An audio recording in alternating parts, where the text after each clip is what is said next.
The use cases for stablecoins are ever expanding, but what exactly are they, how do they work, and are they safe to invest in? We'll be discussing these topics with our next guest, Paolo Ardoino. He is the CTO of Tether, one of the world's largest stablecoins backed by USD. Welcome to the show. Paolo, it's an honor to have you on Kitco. Thank you very much, David.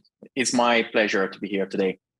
Paolo, so Tether is, as I've explained, one of the world's largest stablecoins, if not the largest stablecoin, backed by US dollars. And you also have a gold-backed stablecoin that we can talk about later in this interview. But first, can you explain exactly how Tether works, and we can talk about other stablecoins as well? Sure. So the functioning of Tether is pretty simple. So Tether, first of all, was the first stablecoin ever created, right? Tether created this entire market of stablecoins since 2014. So we have few years of experience, I would say. The function is, as I said, is simple. So Tether, if a customer wants to get Tethers, so Tether tokens that are tokens pegged to the US dollar, they have to send a wire to Tether Limited. They will get back, so let's say that the wire is $100,000. They will get back 100,000 Tethers. Simple as that, right? So these Tether tokens are backed by the reserves of Tethers that are, made by the deposits of people that are buying these Tethers. But eventually, when a customer wants back their let's say dollars into their bank account, they will send back the tokens to Tether Limited, and they will get back a wire for the amount of the tokens that they send back. So, for example, if a customer has 100,000 Tether tokens, they can send these Tether tokens to Tether Limited, and they will get back a wire for $100,000. Now, I'm looking at this chart of Tether, Paolo, and under normal circumstances, yes, you're right, it is pegged one-to-one to the US dollar, but there was an anomaly a few weeks ago where the price on exchanges dropped to as low as 0.9959 is the lowest I've seen here. Again, not a huge deviation from the one-to-one peg, but still a rather significant drop by Tether standards. What happened there?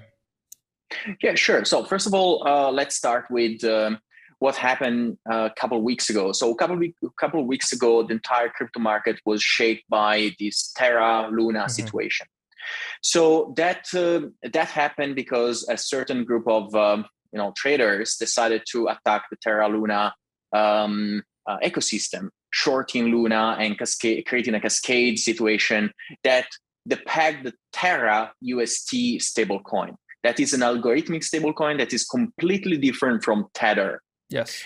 Now, after that, let's say, long story short, after that, the same or different group of traders and funds, some also stated that publicly, tried to attack Tether, shorting Tether.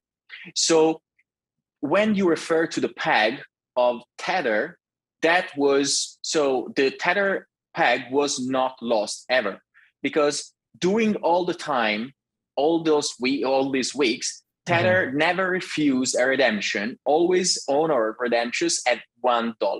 So what happened actually is that the price of Tether USDT was pushed down on certain exchanges below the dollar because there was low liquidity. Eventually, market makers started to arbitrage the price of Tether between these exchanges and sending redemption to Tether Limited, and they in fact got the redemption all honored at $1. So this created an arbitrage opportunity that then brought back the price in line. You rightfully suggest that the price of Tether on certain exchanges is not yet one, but it's pretty much one minus few basis points. Yes. The reason is that the cost of issuing Tether or redeeming Tether is 10 basis points. So people prefer to settle on certain exchanges Tether at a slightly lower price, like 2-3 basis points, because that is a faster way to sell Tether and get US dollars. Also, that is, symmetrically, this was also the case in when there was a bull market in crypto, right? Now it's called winter time in crypto. Yes. But during the bull market in crypto, Tether was trading few basis points above the dollar. So you can see clearly from the charts. The reason is that there was many where people trying to get into the crypto market quickly, and they were happy to pay few basis points above the dollar to obtain Tethers. And again, since the issuances are of Tether cost 10 basis points, people were happy to pay slightly less than 10 basis points on exchanges to get in quickly. So I think this is as long as the price of Tether on exchanges remain within 10 basis points, means that these exchanges are operating normally and under good liquidity circumstances. Okay. And people who buy Tether USDT might be wondering, look, Paolo, I do want an asset that has stable prices, and for the most part, it does. It's pegged 1-to-1, up by a few basis points or a fraction of a basis point in a normal day. But do you have mechanisms to protect Tether from a short attack on the same scale as Terra Luna, or perhaps the other way, if somebody buys a huge amount of quantity, wouldn't that move the price up? The idea here is nobody's speculating on Tether. Nobody wants to, nobody is expecting gains or losses. The whole idea is to have a stable 1-to-1 peg. So how do you protect your peg is my question. That's a great question. So when it comes to what happened in the next 2 weeks, I believe that the events around Terra UST and Tether show the big difference among the two types of stablecoins, algorithmic and yes, please explain the reserve. Difference for our viewers between algorithmic and Sure. Reserve-backed currencies, stablecoins. So stablecoins have to have one simple feature. So at any point in time, when a customer wants back their money, there should be enough money to pay everyone, right? So you put into a stable coin $1 million. You need to be sure that you can get back $1 million. That's it. So in order to do that, a stable coin has to maintain enough reserves to fulfill all the redemptions. The way an algorithmic stablecoin like Terra, Luna ecosystem was working, their backing was not consisting in treasury bills, was not consisting in cash, was not consisting in dollars. It was consisting in Luna, that is cryptocurrency that the same group created, and some bitcoins. So the portion of Luna as backing was around 85%, if I'm not wrong. So you can see that the majority of the backing of this stablecoin, Terra, was actually cryptocurrencies. Yes. So but there is an issue. If these cryptocurrencies lose quickly value, it's impossible to defend the peg, because then if, let's say, the price of Luna drops 50% and Luna was representing 85% of the collateral of the stable coin, then in order to defend the peg, you would need to sell Luna on the market to get to a stable asset, to get dollars to have something, again, more stable to defend the peg. But the problem is that if you sell at more Luna, you just push the price even farther down, and that will cause what is called a cascade liquidation that will bring your stable coin to be almost worthless. And that is exactly what happened, right? So in order to have a safe reserve, you cannot have cryptocurrencies, especially 100% cryptocurrencies. So these guys were creating two things: one, their own cryptocurrency called Luna, and a stable coin on top of that cryptocurrency. So that is the recipe for a disaster. You see, Tether is completely different. So Tether instead has a liquid portfolio of assets.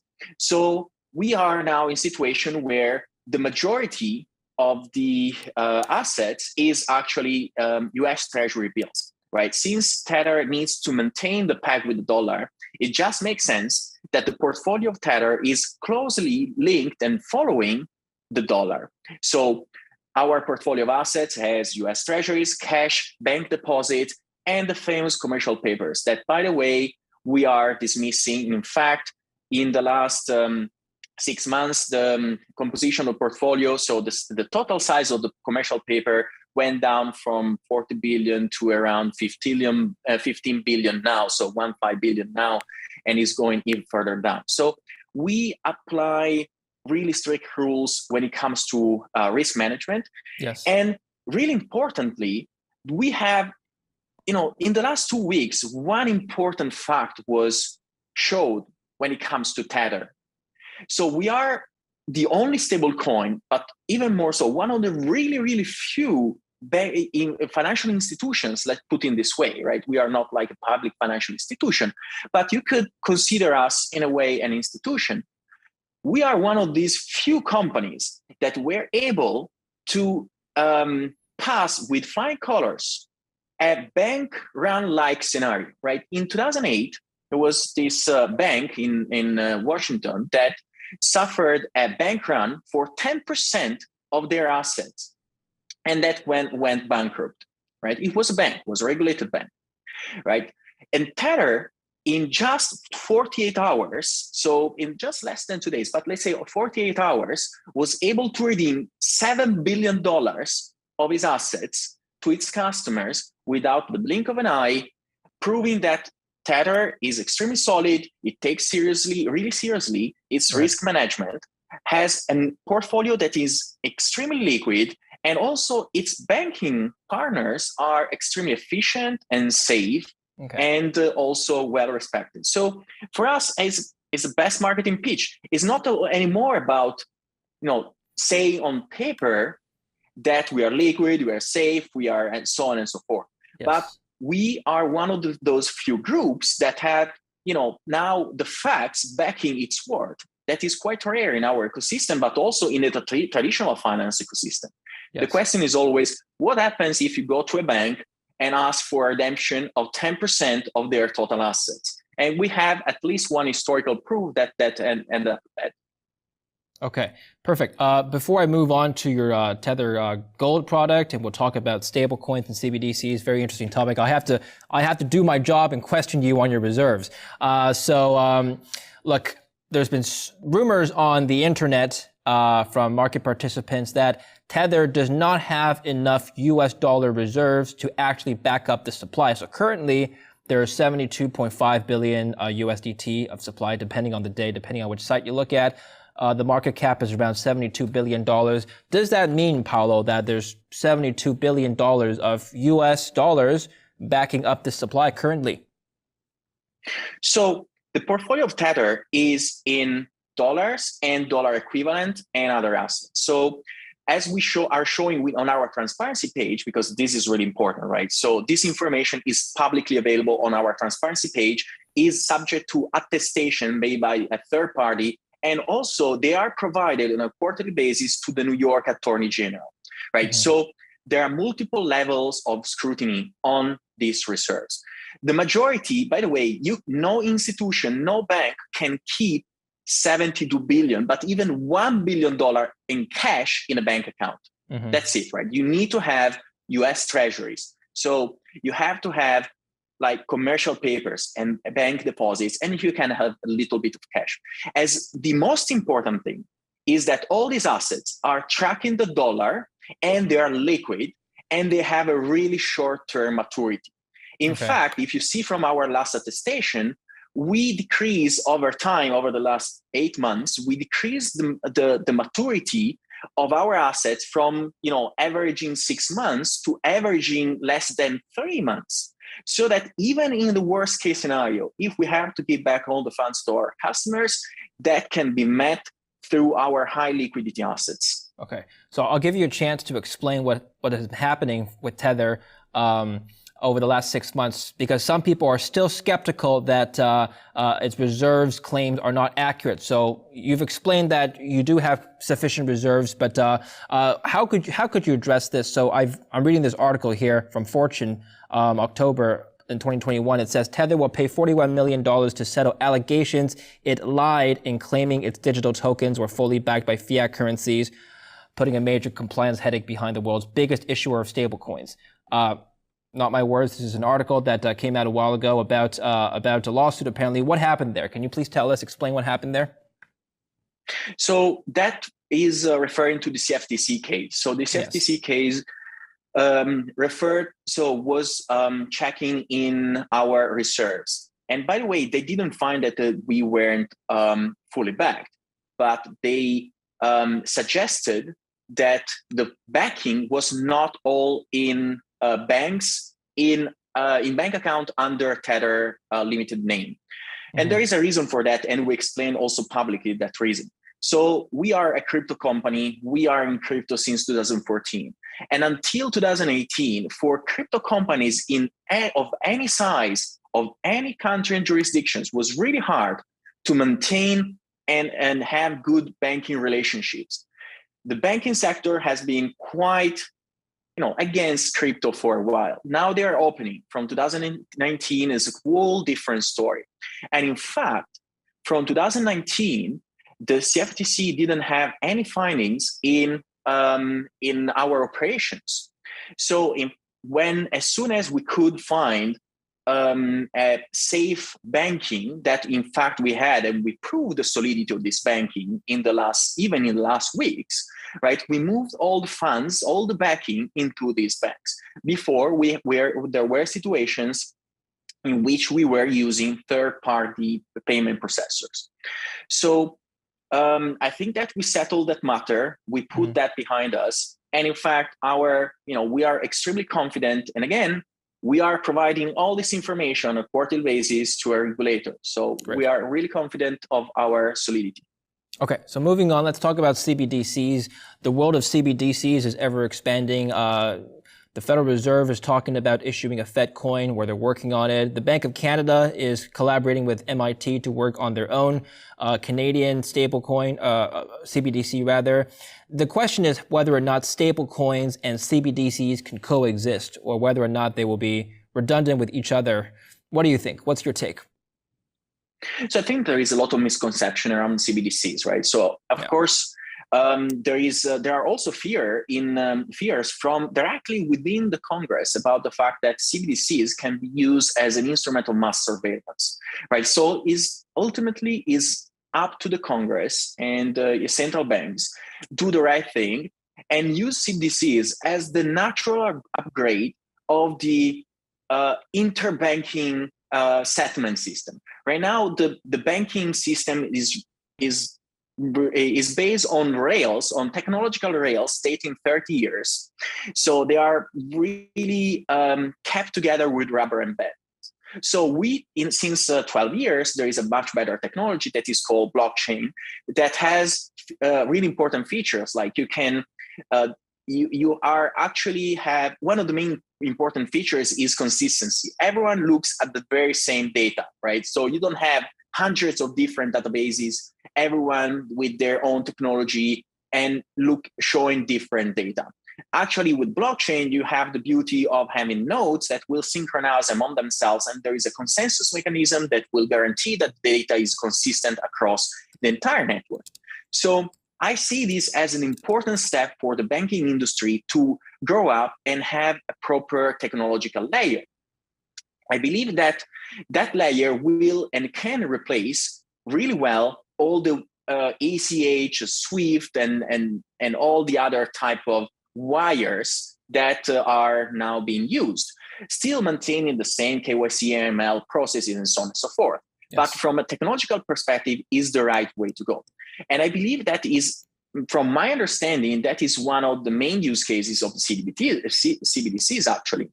So that still leaves the possibility of privately issued stablecoins like Tether to operate. Because I doubt that the central bank of or the Fed or the central bank of Canada will issue on Ethereum or on Solana on Tron, right? So these will be left still to CBDC. To privately issued stablecoins like Tether. Yeah. So I think that we are looking at a world where we can easily coexist, and I expect. Also hearing from many speeches that there is the interest of allowing privately issued stablecoin to still exist and operate, of course, under the rightful amount of scrutiny and regulations. Currently, there's about $2.1 trillion of US dollars, just fiat currencies in circulation around the world. That's an estimate. No one knows for sure, but around $2 trillion in circulation. Do you think that stablecoins, including Tether, can one day surpass the entire market capitalization of fiat currencies? Let's just talk about the US dollar. Of the US dollars in circulation, is that possible? How do stablecoins grow market value in general? So stablecoins grow market value in market cap due to their utility, right? So Tether started from the cryptocurrency trading settlements and now is moving towards more broader usage. In fact, we are seeing more and more use cases of usage of Tether actually in emerging markets and developing countries. And that's something that makes us really proud, right? For us, we are really interested to stick with our vision and business plans to the ethos of Bitcoin. So we believe that it's really important that technologies like stablecoins are actually addressing one of the biggest problems of the current world finance, that is the total number of unbanked people. So there are more than 2 billion people that don't have access to bank accounts, not because they are bad people, but because they are too poor to have a bank account, because bank accounts maintaining a bank account cost a lot of money. But that goes back to what I was saying before, cost a lot of money because the complexity of and the technological gap of banks is growing by the year, right? So every year they are still trying to keep everything together, but without actually upgrading their technology. Yes. There are so many banks that today still don't have e-banking. It feels like it's crazy, but still is the case. So if I buy Tether and put it in a wallet, there's no cost for me? Is that what you're saying? That's it. There are blockchain costs, but they're negligible. You can transfer $10 or $100,000 with the very same cost. So they are blockchain costs. They are not applied on the total transacted value. So if think to the remittances business, like for even El Salvador, the remittances business is 25% of their entire GDP. And there are insane fees applied by the intermediaries to move the money around. With stablecoins, you can dramatically change that. And also that is money that will remain in the pockets of the people that went abroad, worked hard all the month, and want to send money back to their families. Okay. So I think that there is a really big social impact using stablecoins. And again, we don't make money on the transaction fees, right? These are just small blockchain transaction fees. I believe that the reason why Bitcoin was born is actually bring more democracy to the access to financial services for people that are living in these emerging markets. I mean, these people are suffering from their national currency that is devaluating really quickly on a year-to-year basis against the dollar. Right? In Turkey, think about Turkey. The Turkish lira devaluated 50% against the dollar in the last 18 months. That is an enormous loss for when someone living in Turkey want to send their children to study abroad, or when they want just to import something from abroad. So that is an unfair situation for them. And they're using stablecoins also to protect their own life savings. Okay, let's talk about Tether Gold. Now, a fiat-backed stablecoin like USDT makes sense to me because people would want a stablecoin backed by their own domestic currency. If they're living in that country, they want to. I've heard many cases of people who actually are asking to be paid with their salary to be paid in stable coins, because then they could put it in a bank and yield farm it and gain 20% or 15%, whatever the APY is, and you can't do that with a traditional bank. So fiat-backed stablecoin makes sense to me. What is the rationale for a gold-backed stablecoin? Now, we're no longer part of the gold standard. No one, to my knowledge, is being paid in gold for their salary. So what is the reason for entering this space, Paolo? So this is a really good point, right? So I think that So what we are seeing as a use case for Tether Gold is the actual reserve currency. Yes, we are not living anymore in a gold-backed financial system, Correct. but also that can lead to a situation like we are living today, like with, there are different opinions, but, to me, inflation and printing money, keep printing money for the last 3 years kind of have some cause effect in a way or in the other. So one of the important parts of gold that are similar to Bitcoin is there are two main features or characteristics. One is the fact that gold, as Bitcoin, is limited in supply. It's been said that 95% of the gold that can be extracted has been already extracted. Of course, you don't count the one that is 9,000 meters below the oceans. So unless there is an asteroid that will hit the Earth with a ton of gold on top of it, then it means that the majority of the gold has been already extracted. And also extracting gold as mining Bitcoin is extremely expensive. So that gives some guarantees. And that's why also gold has been used for the last 5 to 7,000 years as a currency, because of these two considerations. So creating the digital version of the gold, you can argue that Bitcoin is already the digital version of gold, but having a way to actually transact gold and using it in smart contracts, using it for, as a reserve currency, also in the crypto industry and financial industry is really important. For many traders, in fact, the market cap of Tether Gold grew even faster than the market cap of Tether Euro. Okay. So we find less people interested in holding euro rather than holding gold. That's very interesting. That's really interesting. Yeah, and that's plus, very interesting. And you can actually redeem Tether Gold for actual gold bars. So Tether Gold is 100% backed by actual gold bars kept in Switzerland, in vaults in Switzerland. So you can actually redeem. So at the moment, it's quite expensive to redeem it, but for big funds and big holders, it's kind of an. What's the supply of Tether Gold right now? So it's around I don't remember the total supply on top of my head, but it's around $500 million. Okay, so that means you have $500 million worth of physical gold in a vault in Switzerland. That is exactly right. I'd imagine that's costly for your company to hold, right? I mean, that's how do you offset those costs? Yes, but keep in mind that there are issuance. Oh, sorry, I interrupted you. No. I was just going to ask how you would offset the storage costs. Sure. So there are issuance fees and there are redemption fees that are, of course, important because, as you said, there is a spread, right? So when people buy gold. Right. But so in order for maintaining a fair business. And but we are seeing, for example, that and there were already cases that were quite interesting for physical redemptions. So at the moment, Tether Gold only uses 12.5 kilos bars. So it's roughly $600,000 pretty much in value. And so we had a few occasions of physical redemptions.